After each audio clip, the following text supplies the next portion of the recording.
shirkani oo ahaa mid ku qabsoomay habka fogaan aragga ah isla mar ahaantaana ay ka soo qayb galeen qaar ka mid ah guddoomiyaasha ardayda Soomaaliyeed ee jaamacadaha dalka Uganda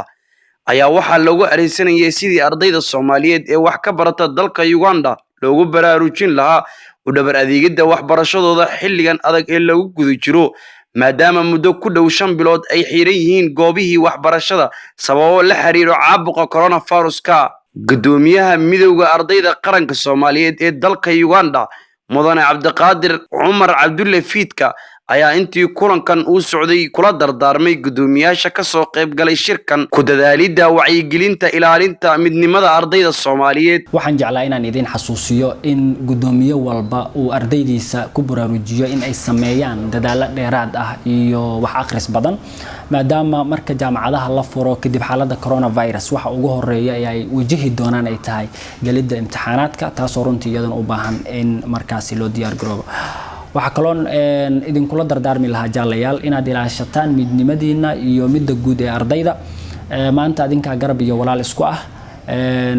waxaadna ogaataan haddii maanta aad ku guuleysataan hoggaanka iyo mas'uuliyadda aad u haysaan ardayda Soomaaliyeed ee wax ka barata waddanka Uganda in aad Britana ku guuleysan doontaan midda aad jeclaan lahaydeen inaad qarankiina u qabataan hadduu ay baqadaro. Markii uu kulankan soo idlaaday ayaa qodobadii shirka ka soo baxay waxaa warfiyeenada la wadaagay Ibrahim Cumar Cali oo ka mid ah xubnaha midowga ardayda qaranka Soomaaliyeed ee dalka Uganda.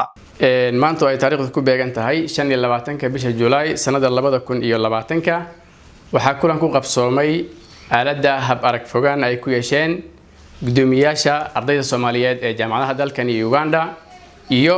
guddoomiyaha midowga ardayda qaranka Soomaaliyeed ee dalkan Uganda mudane Cabdiqaadir Cumar Cabdulle Fiidka oo shirka guddoominayay. ugu horeyn kulanka ayaa waxaa warbixino ku aadan ardayda Soomaaliyeed looga dhageystay iyo gaabka ku yimid xilligani looga dhageystay guddoomiyaashii ka soo qayb galay kulanka maadaama muddo ku dhawaad 5 bilood waddanka uu ku jiro xaalad bandow ah taasoo isla markaasi saameysay guud ahaan goobihii waxbarashada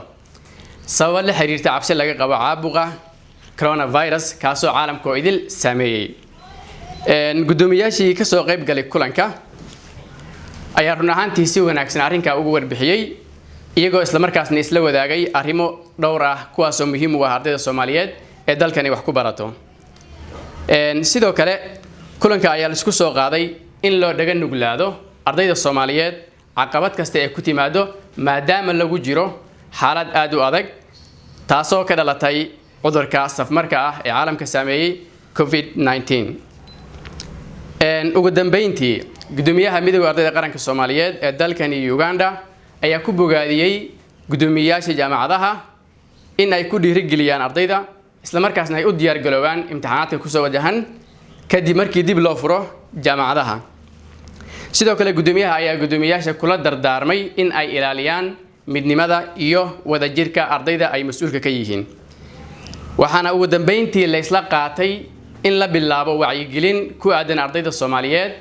si ay ugu faa'iideystaan waqtigooda maadaama la xiray goobihii waxbarashada. shirkan ku qabsoomay aaladda internetka isla markaasina lagu areensanayay ku baraarujinta ardayda sidii ay ula qabsan lahaayeen hanaanka waxbarasho ee dalka uu wajahayo ayaa waxa uu ku soo aadayaa maalmo ka hor markii uu madaxweynaha waddanka Uganda Yoweri Kaguta Museveni uu shaaciyay in bisha September ay go'aan ka soo saari doonaan dib u furidda goobaha waxbarashada ee dalka. Cabdiwahaab Ibrahim Cabdi, Kalsan TV, magaalada Kampala ee caasimadda dalka Uganda.